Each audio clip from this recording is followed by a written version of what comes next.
Now when suddenly you're confronted, the program stops running and the brain goes from being an autopilot to, oh shit, I don't know what to do next. What is this? We don't have a branch for this in the script. And that creates a little window in the thinking mind, right, where I can now speak directly to the subconscious. The thing that I think that you do that's absolutely fantastic is Homo sapiens are they have an evolutionary adaptation for pattern recognition, and you use that a lot of times to get people to see things or hear things or that's a big part of hypnosis is that people fall into predictable patterns. And so if you can break that pattern or that expectation of what's going to come next, it creates almost like a short circuit in the thinking mind where the brain has never encountered this situation before and it doesn't have an automatic process, because we run so much of our lives on autopilot, which is a good thing in a way, because it allows us to not have to think about every decision, every moment of the day. We're also born with information, because if we weren't, then we would have to learn all of the lessons that our ancestors learned over and over again. We would get like decision fatigue. We would never get anything done in a day. So for most of the time in our life, that doesn't backfire on us. It's a really helpful shortcut to just automate decisions for things that appear all the time, right?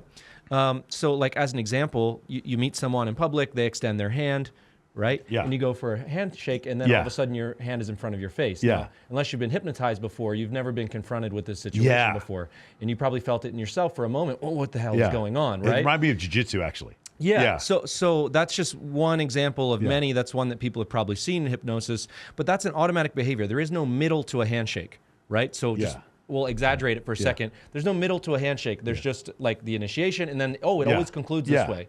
Never in your life has someone gone for a handshake and then put your hand in front of your face. Yeah. And so when this happens, when you're met with you're in the middle of running a script, your brain is running a program that's very helpful. Doesn't have to think, oh, what do I do? He's got his hand out, right? It's just automatic, because every point in your life that someone's ever extended their hand, the ending is always the same. It ends in a handshake, right? Now when suddenly you're confronted, the program stops running, and the brain goes from being an autopilot to, oh shit, I don't know what to do next. What is this? We don't have a branch for this in the script.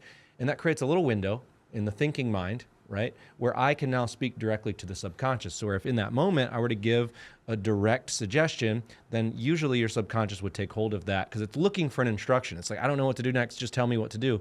And so if I say the word sleep or eyes closed or whatever it is, that suggestion will be taken. So that brings us back to this conversation about our patterns. It's really helpful, like the way that we work and the way that influence works and the way that our thoughts create our reality. It's not a weakness.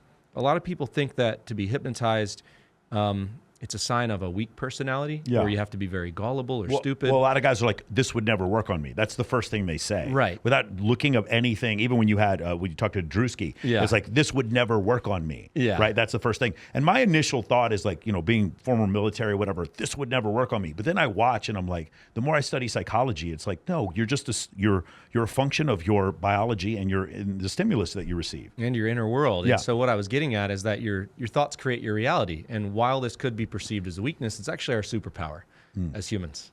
Yeah. Right. So this when you grab my hand, this brings you into the present moment, and it's a pattern interrupt. Like my man, our friend Jeremy Miner talks about using pattern interrupts to sort of break that. Yeah, that's a term from hypnosis. So it's really interesting. He uses that in sales. Yeah. I used to use the term break and rapport, but pattern interrupt. So pattern interrupt is like, because I discuss dating a lot on the show. Yeah. A pattern interrupt is the guy goes up to the girl in the valet and he's like, "Hey, good to meet you." He's like, "Hey, I was wondering if we could have dinner sometimes." And she blows him off, and then like a fucking Rolls Royce Phantom pulls up, and then all of a sudden she's like, "Wait, what?" And she's like this. Or a guy's talking to a girl in the bar, and she's like barely annoying him, and then an even hotter girl comes up and kisses him on the cheek while he's talking to that girl. Yeah. That's a pattern interrupt. Those pattern interrupters are things that sort of like break this mold or this dynamic that a lot of times women have with men that they are go into constantly autopilot. approaching. You're Exactly just right. constantly asked for your phone number, and it's just like, no, sorry, I'm trying to have lunch. What's going on? Yeah. Yeah. So it's just a program that makes life easier.